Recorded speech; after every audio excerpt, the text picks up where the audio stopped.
آگے بڑھیں گے اور خبر شامل کر لیں گے ٹوبہ ٹیکسنگ سے میاں عبد الجبار طاہر کی رپورٹ کے مطابق، جہاں پر وزیر اعلیٰ مریم نواز شریف کے ویژن کے مطابق اسٹوڈنٹ کونسل کا انعقاد کیا گیا۔ وزیر اعلیٰ پنجاب مریم نواز شریف کے احکامات پر اسٹوڈنٹ کونسل کے الیکشن کا انعقاد کیا گیا۔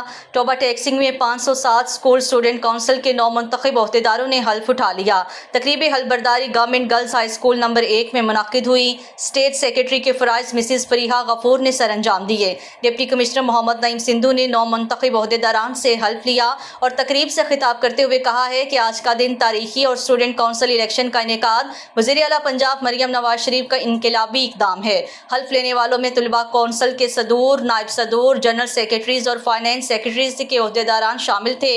ڈپٹی کمشنر نعیم سندھو نے مزید کہا ہے کہ طلباء الیکشن کا مقصد ایک طرف طلباء میں قیادت، نظم و نسق، مواصلات وغیرہ کی مہارتوں اور ہم نصابی سرگرمیوں کو فروغ دینا ہے۔ ہم یونیورسٹی لیول پہ تھے تو اس وقت وہاں پہ سب رائے کا احترام کروں گا، مشاورت سے کام لوں گا، میں ایک طرف اسکول انتظامیہ کا دست و بازو بنوں گا۔